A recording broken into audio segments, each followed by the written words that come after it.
Let's start po chapter 8, Family and Friends.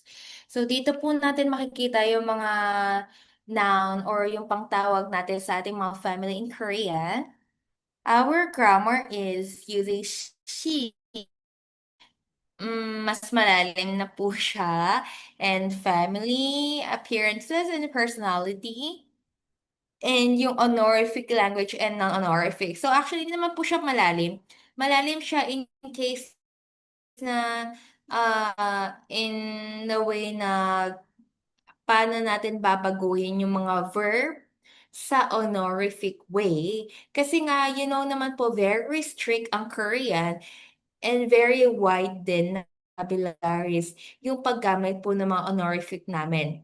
Depende kung sino ba yung nakikinig, kung sino ba yung tinutukoy, tsaka po nag-iiba-iba yung mga words natin sa Korean. Kaya po medyo nasasabi ko kung easy lang din po naman siya. Easy lang pa rin. Easy. Okay, so let's start with our vocabulary family. Ang dami-dami po natin mga vocabulary i-divide sa ating A, B, and C na yung mga pangalan. Okay. Start muna tayo dito sa grandmother, 할머니, 할아버지. And then we say 아버지, 어머니. 자, when we say for 어머니, it's an honorific. So parang mas mataas yung pagtawag niya. And then pag dad or mom lang, it's just apa. Okay? Pag apoji and omoni, again, pang honorific siya.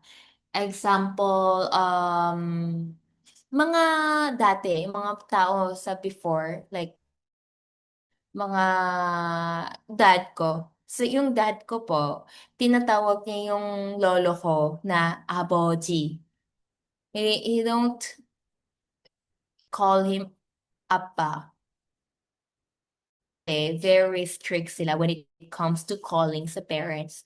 Pero these days, lahat po kami, tinatawag namin appa or 엄마. Bihira na lang yung pagtawag ng apoji o moni. Kung ako to, lalaki, we say damja. Damja. Kung ikaw ay lalaki, meron kang asawa, you call her ane. Ane. And then, yung kapatid mong babae, 여동생. Kapatid mong lalaki, 남동생. Okay? Kapag meron ka naman ate, duna. Duna. Kapag naman lalaki yung kuya mo, 형. Okay? Paano naman kapag ikaw ay babae? Ang asawa mo ay 남편. 남편. Same lang din sa kapatid at lalaking kapatid. Pero when it comes to 언니, 언니. And then older brother, 오빠, 오빠. Okay? Meron kayong anak. Son, 아들, 아들. And you call your daughter, 딸, 딸, 딸. Kapag magka na lalaki lang, we say 형제, 형제. Pag babae lang, 자매, 자매. Pero kapag naman brother, sister kayo, you call 남매. I have brothers and sisters. You say, 남매 있어요. Meron akong either babae or lalaki. Pero pag babae lang, 자매 있어요. Pero kapag lalaki lang, 형제 있어요. Okay, depende po kung babae pa or lalaki ba kayo. Ganon. Okay? Ja, punta naman tayo sa next natin. A naman tayo. A. This one is easy one, pero kasi yung isa is just a simple na word lang, pero yung isa naman, it's an honorific siya. Honorific.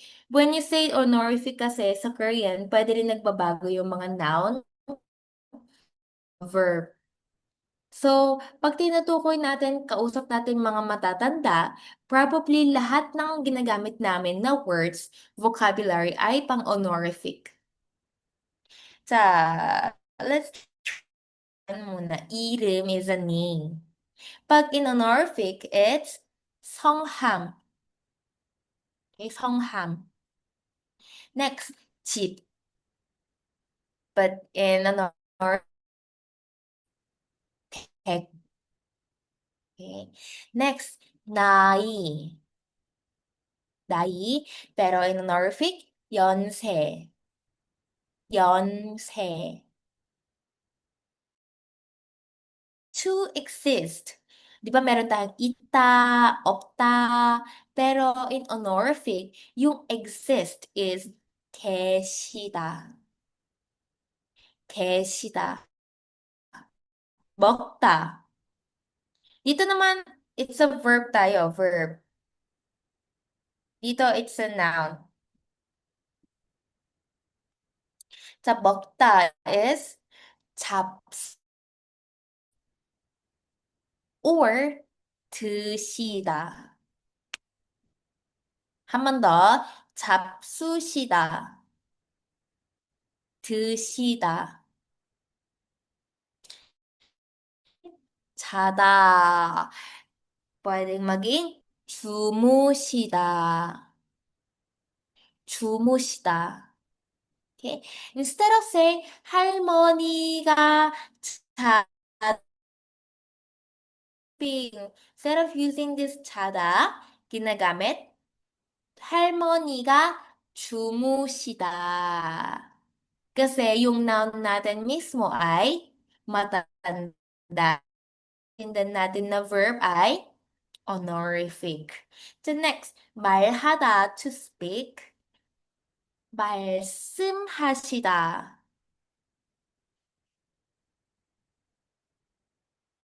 하시다. Next, 아프다. 편찮으시다. 편찮으시다. 괜찮으시다. So that is the noun and the verb na comparison between the simple and the honorific words natin. Pwede natin din i-memorize with the noun ng mga pangalan dito. And then additional vocabulary tayo. Easy one. Pizza is pizza. 비빔밥, 마당, 창문, 딱다, 딱다. Okay. And this one, tak, tak, takta. Okay, takta. Ang Sige po. Example dito, ito po yung paggamit natin ng honorific. So, tingnan natin yung picture. Oh, it's Lola. 할머니가 instead of using 말하다, 말씀하십니다. Ano yung nakalagay dito? 말씀하시다, di ba?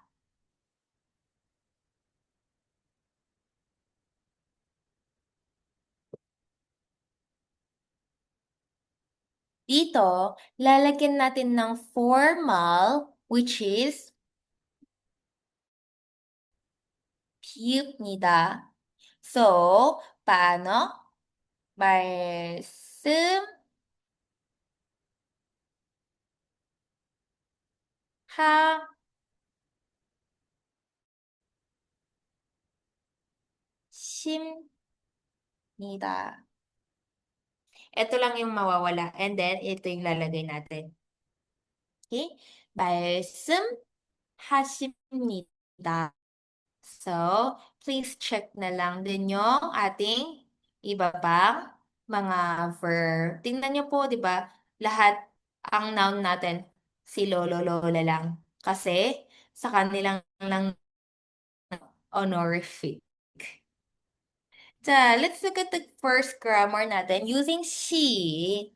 She is attached to verbs and adjectives to show that the subject of the sentence is honorific,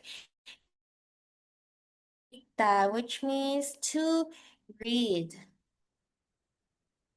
So this one also, it depends kung meron ba tayong patchim or wala tayong patchim or kung saan man natatapos year. Example tayo sa ita, to read. Paano daw? Ano yung lalagay natin? Year. And then, she. And then nilagyan natin ng oyo. Pero, etong dalawa, hindi kita. Etong dalawa, tama natin, meron tayong rule dito na magiging se siya. Kaya siya naging 읽으세요. This is informal. Okay, we just add 십니다. Okay? Para naging il natin ng and then 비읍니다. 십니다 for a formal. Well, this one is but both them are honorific. Depende kung close kayo ni Lolo or hindi. Kung close kayo, why not informal? Pero pag hindi, di formal na lang.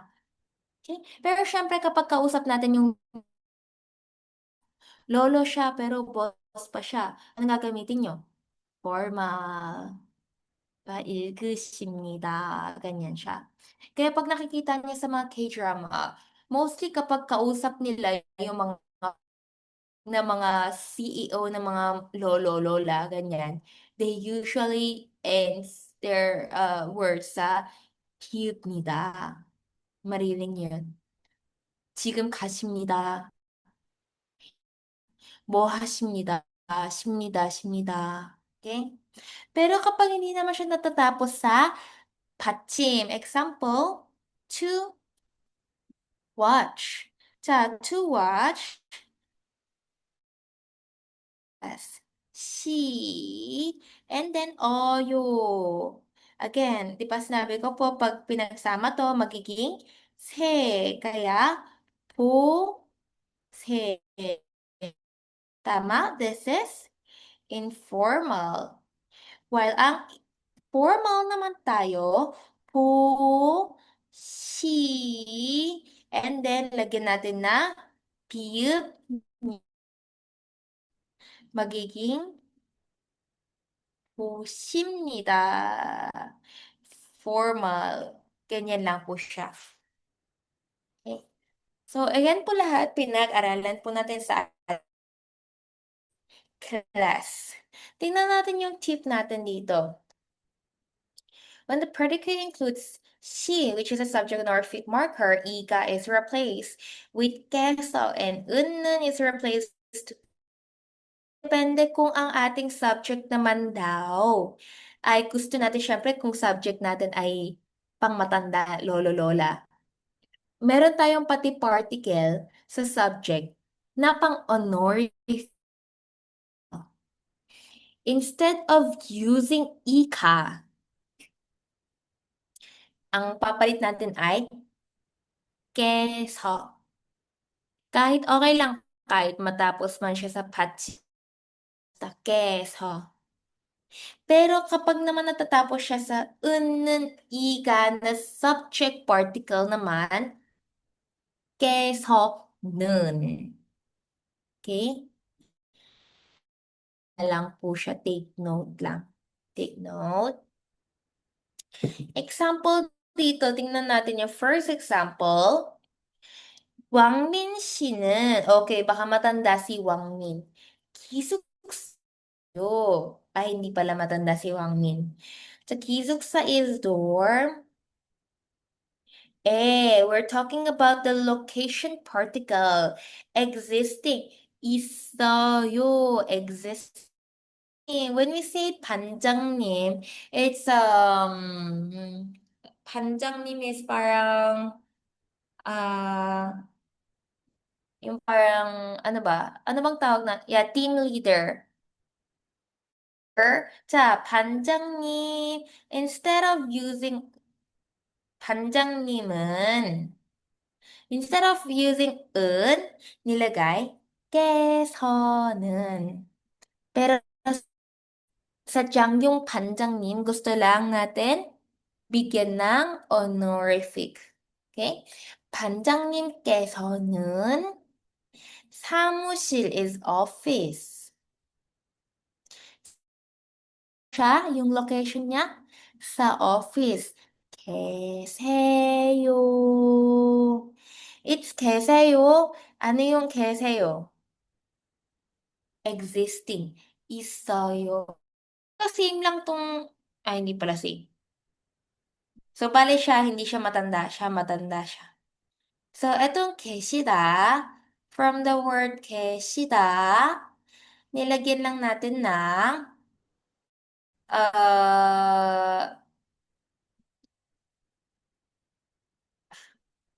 ba? 계시다, nilagyan natin ng 계시, plus, magiging 계세요.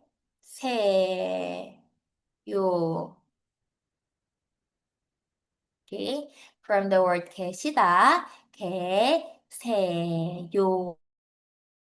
Natin yung dito. Dito po siya. Ito. Okay? Ito po siya.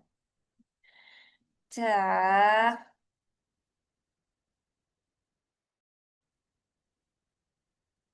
uh, uh, okay. And this remaining naman, you can do practice na lang po tayo. Dito, sige.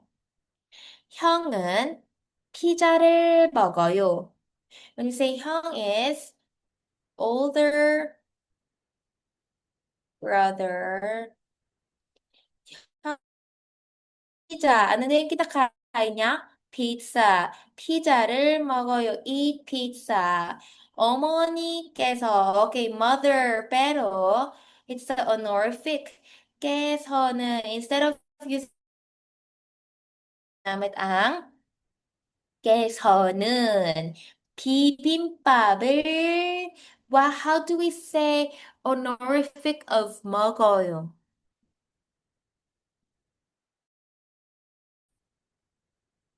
드시다. 자, 드시 plus nilagyan natin siya ng she kasi it ends with right? And then add pa natin yung oyo. Since etong dalawa same lang sila, combine na lang and paano? To and then ng isang she plus 세요. 드세요. ganyan. What about formal?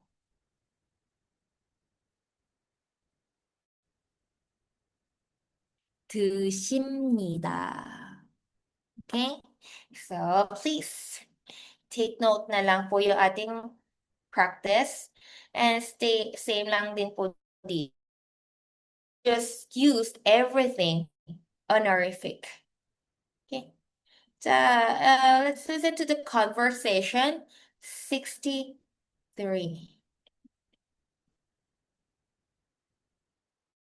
Pakinggan po muna natin. Hindi naman po medyo mahaba yung conversation. Sadyang naging mahaba lang siya dahil inadd lang siya ng honorific. Alam niyo naman, mas humahaba kapag ina-add po natin ng honorific. Natin pakinggan muna. 푸엉 씨, 어머니께서 한국에 계세요? 네, 같이 살아요. 한국에서 무슨 일을 하세요? 베트남 식당에서 일하세요. 어머니께서 요리를 잘하세요. 푸엉 씨, 어머니께서 한국에 계세요? 네, 같이 살아요. 어머니께서는 무슨 일을 하세요?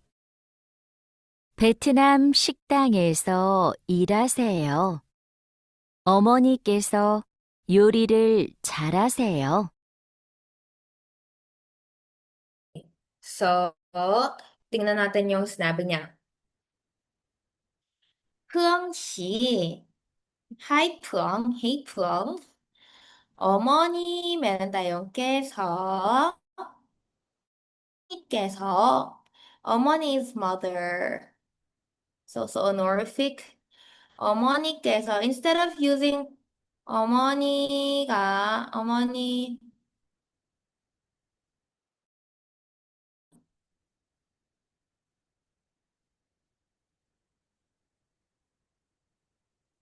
instead of using 어머니가, they use 께서. 어머니께서 한국에, Korea, we are talking about the location. 계세요, existing, it's 있어요, diba? 랑 계세요, 있어요. 자, 네, 같이 is together. 살아요 is live. Okay? It's from the word 살다, to live.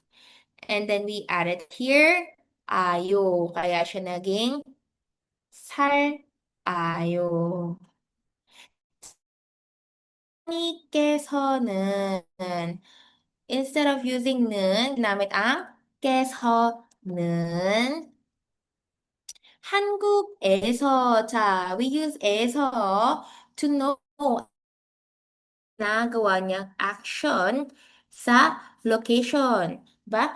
한국에서 sa Korea daw 무슨 what 일을 하세요? Do what what does your mother do in Korea? Okay. 베트남 is Vietnam. 베트남 식당, restaurant에서 sa Vietnam restaurant daw 일하세요. It's from the word 일하다.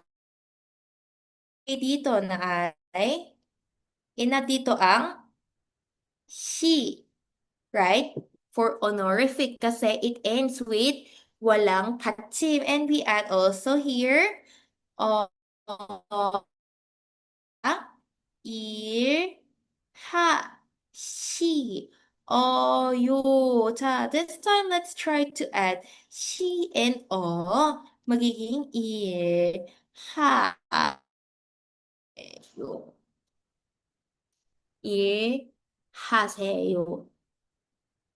베트남 식당에서 sa Vietnamese restaurant daw siya work. 베트남 식당에서 일하세요. 어머니께서 요리 is a cook. 요리 objective natin. 잘, 잘 하세요. It's from the word 잘 하다.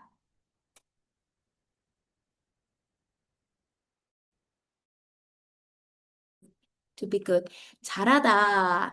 Ito rin yung 잘하다. Since natatapos siya sa hada, we just add haseyo para hindi na lang tayo mahirapan. 자, okay, let's read together. 푸영 씨.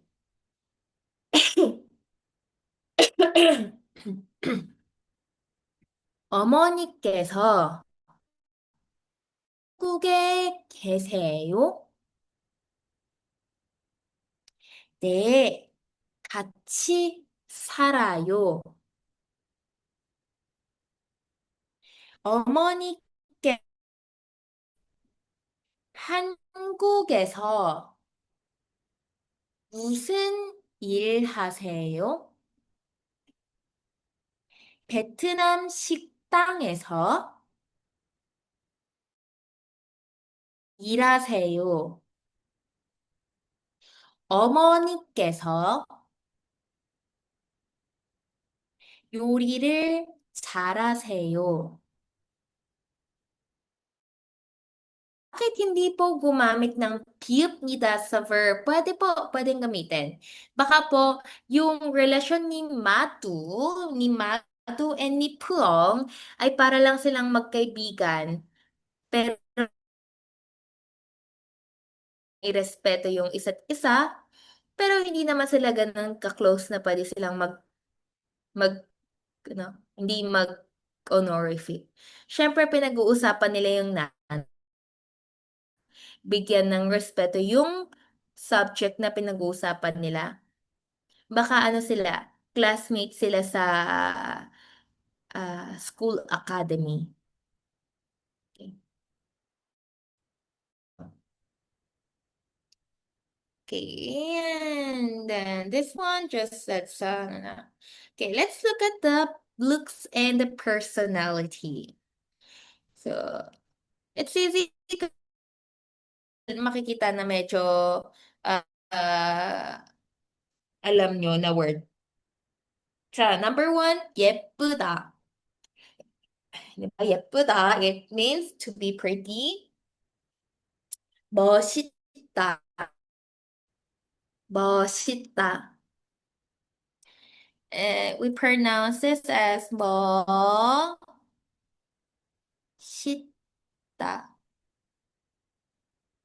Okay? 귀엽다, 귀엽다. 잘생기다, 잘생기다. 크다. When we say 키, is a height. It's a noun. Noun siya na height. 키. I say 크, adjective siya, referring to this noun. Okay? Pero pag sabing 키가 크다, it's a phrase siya na to be tall. 키가 작다. 한 번 더. 키가 작다. Okay. 머리가 길다. 머리가 길. When you say body, it's a head. Pwede rin siya maging hair. Literal word ng hair is 머리카락. It's 머리카락. Pero, ito naman na sinasabing 머리, which means hair or head. 머리가 짧다. 머리가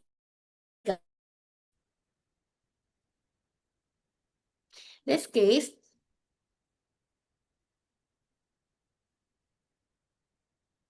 ito yung naririnig. 머리가 짧다. Okay. 자, next. 재미있다.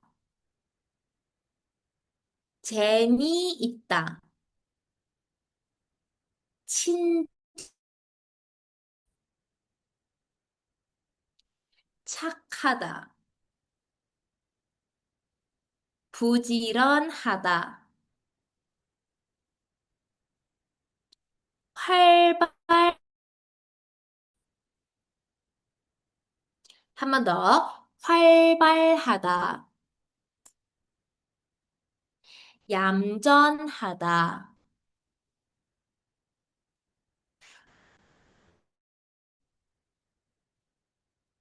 똑똑하다.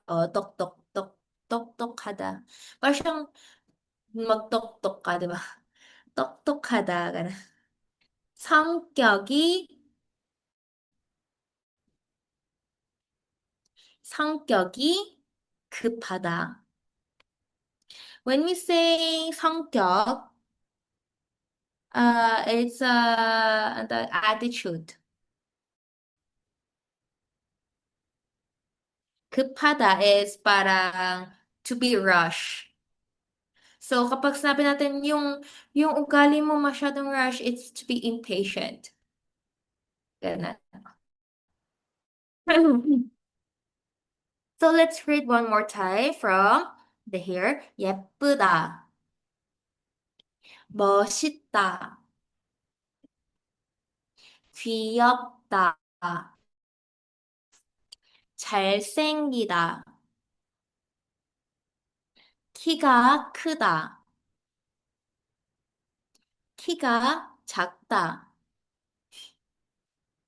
머리가, 머리가 짧다, 재미있다, 친절하다, 착하다, 부지런하다, 활발하다, 얌전하다, 똑똑하다, 성다.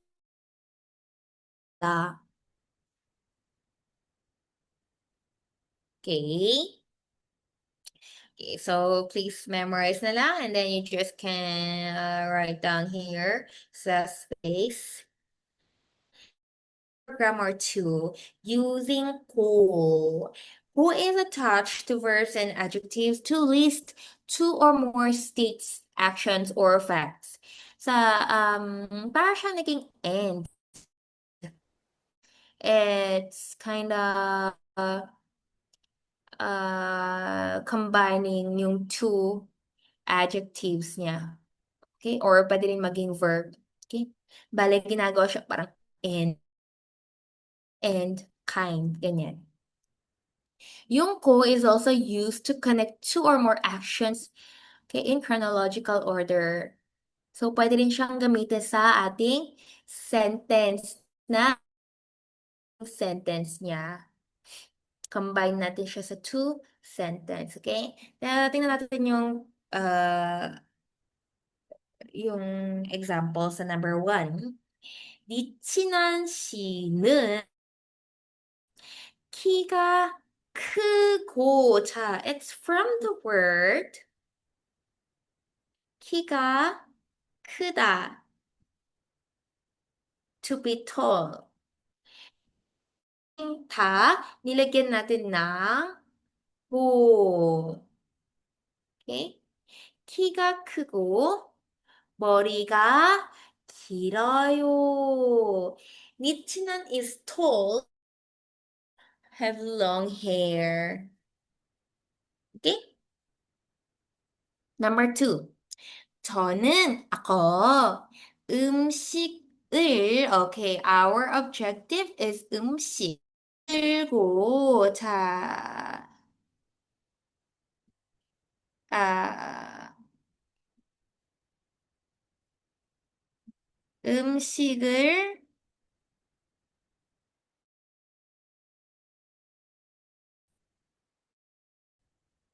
make food.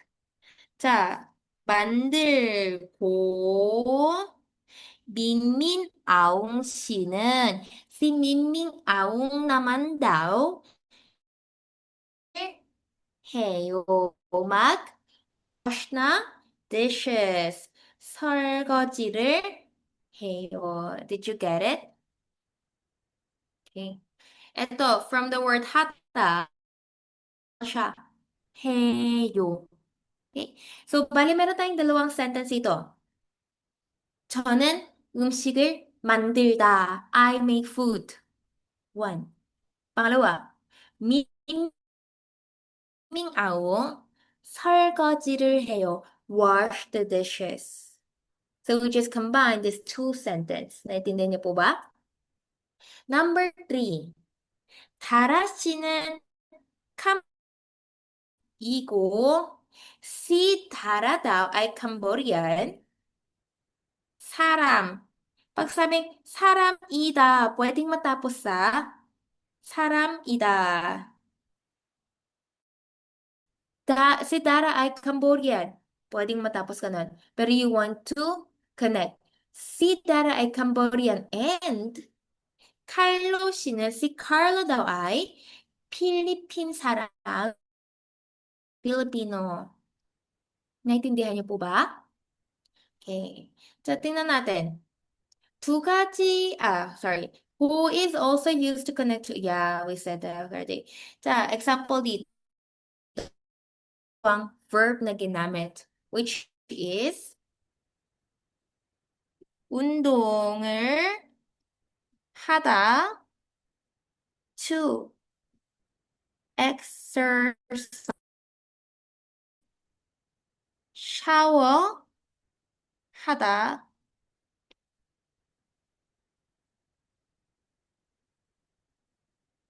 샤워 하다, to take a shower. So, lahat po yung vocabulary na lumalabas dito ay pinag-aralan po natin sa ating previous chapters. And paano kaya natin ito? 자, this one, nilagyan natin siya ng ha, ko, right? 운동을 하고, and then gusto niya sabihin, took a shower. Past tense, paano daw? Etong hada, paano siya maging past tense?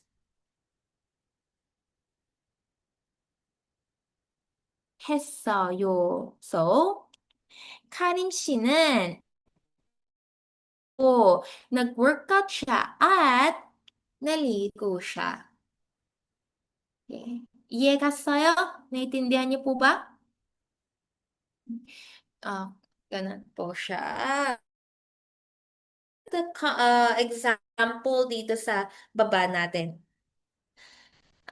Here tayo. Meron tayong dalawang klaseng verb and adjective.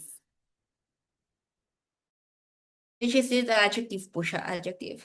자, 사과가 어때요? How is the apple?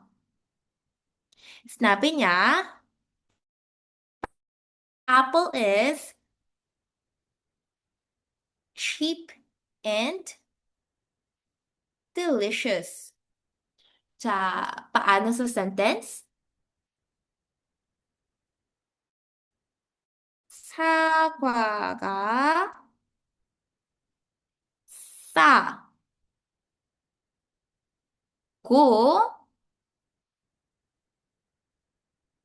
맛있어요.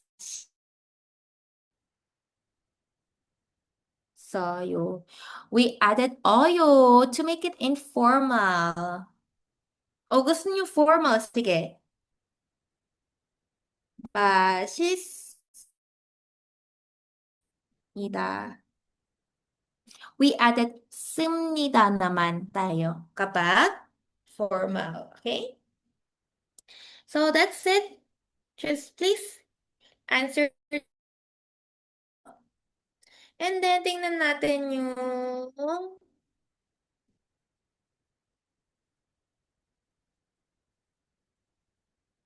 Okay, dito tayo. In this case, gusto niya i-connect. Okay, example tayo dito. Ang country niya, ang nation na sinichinan ay taga Thailand. Ang appearance niya daw ay tall and pretty. Tapos ang attitude niya ay kind siya. Okay. So, paano natin gagawin yung sentence? To friend. Okay. My friend, 제 친구 니치난은 my friend si 니치난 태국 it's Thailand. 니치난은 si 니치난 ay 키가 크고 예쁩니다. From the 비읍니다. tama? 예쁩니다. And then we can add 그리고. yung 그리고 naman, kapag nag-end na yung sentence niya, tsaka natin nakaharap ng sentence as saying end. Hindi po siya usual sa paggamit ng English. 'Di ba yung English, hindi naman natin sinusulat yung end sa pinakaharap. Pero in Korean, we can use 그리고 as a end. 그리고 친절합니다. So, na mag-isip kayo ng kaibigan nyo. Ilagay nyo kung saan siya galing, yung pangalan niya, kung ano yung appearance niya, at ano baka naman wala kayong matangkad, na maganda, na kind, na ano, 'di ba? Puro na lang kasi yung mga vocabulary, 'di ba? Very diligent, very nice, very kind, very smart. Wala bang wala bang wala bang ano, wala bang bobo, wala bang masama, ganun. So, very good. Tas ilagay niyo yung pangalan niya. Kung wala kayong ganun na friend, gawa na lang kayo ng friend. Diyan na last conversation. Okay, sige, pakinggan na natin. Medyo mukha siyang mahaba, pero actually hindi po siya mahaba. Mahaba po siya, pero hindi po siya. Hindi ta. Nasaan yung 65?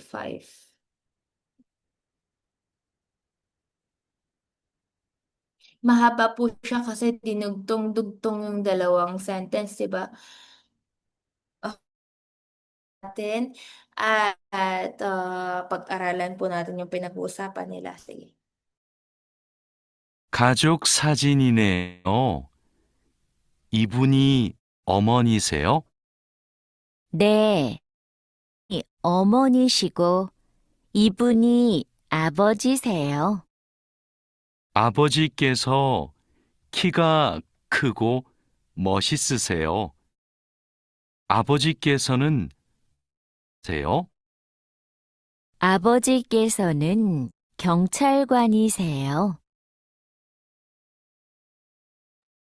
Feel ko wala kayong naintindihan kasi medyo lumalabas yung vowels and endings natin. At alam ko po hindi pa po kayo nakapag-practice kaya mahirap po talaga pakinggan yung mga vocabulary sila. Pero try po natin siya pag-aralan sabay-sabay. First one, uh, 가족 사진. When we say 가족 사진, it's a family photo. Okay? Oh, it's a family photo. 가족 사진, a family photo. Ibon. Pag sabi natin ibon, this person, but this is using honorific. Honorific po siya. When you say pun, pun, is equivalent to 사람. diba? When we introduce 이 사람은 태국 사람입니다. Person is a Thai person. Di ba ganun tayo magsalita? Saram. Pero, pag gusto natin gawin honorific, 분 ang paggamit naman po natin. So, 이 분이, this person, mother, 어머니세요? 어머니세요? And then, ano daw po? 네. 이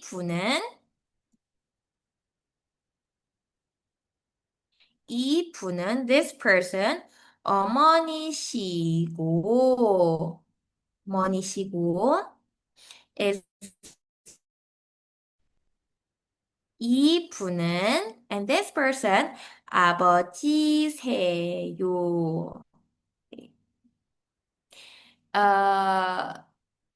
It's my father. 나 아버지께서 키가 크고 tall, 멋있으세요, and looks cool.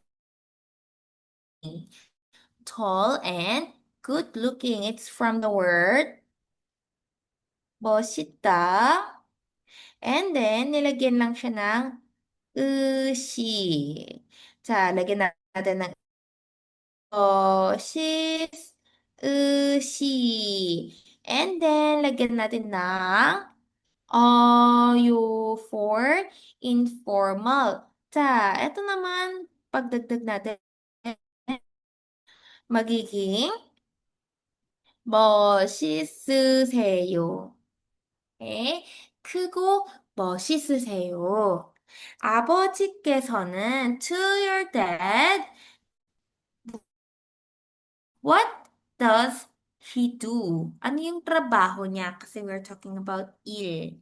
무슨 what? 일을 what kind of work does he do? 아버지는 instead of using 는 ginamit ang ke서는 경찰관 is a police officer. 경찰관이세요. 가족 사진이네요. 이 분은 어머니세요? 이 분은 어머니시고, 이 분이 아버지세요. 아버지께서 키가 크고 멋있으세요.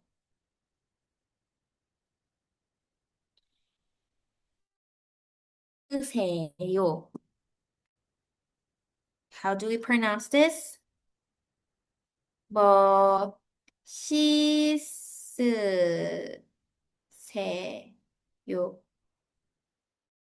na lang yung dito, pumunta dito, yung dito, pumunta dito. Ganun. 멋있으세요. Okay? 멋있으세요. Yung iyon, wala po siyang sound. Next, 아버지께서는 무슨 일을 하세요? 아버지께서는 경찰관이세요.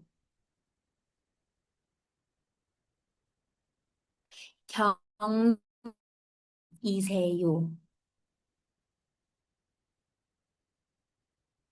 To be faster, 경찰관이세요. So now, let's niyo siya. It will be 경찰관. 경찰관이세요. Marinig niyo siya as 경찰관. Okay? So, pakinggan po natin siya while reading yung ating script. Okay? So, hindi po Pagbasa. Goal natin, pakinggan. Pakinggan po natin. 가족 사진이네요. 이분이 어머니세요? 네. 이시고 이분이 아버지세요. 아버지께서 키가 크고 멋있으세요. 아버지께서는 아버지께서는 경찰관이세요. 가족 사진이네요. 이분이 어머니세요? 네. 이분이 어머니시고 이분이 아버지세요. 아버지께서 키가 크고 멋있으세요. 무슨 일을 하세요? 아버지께서는 경찰관이세요.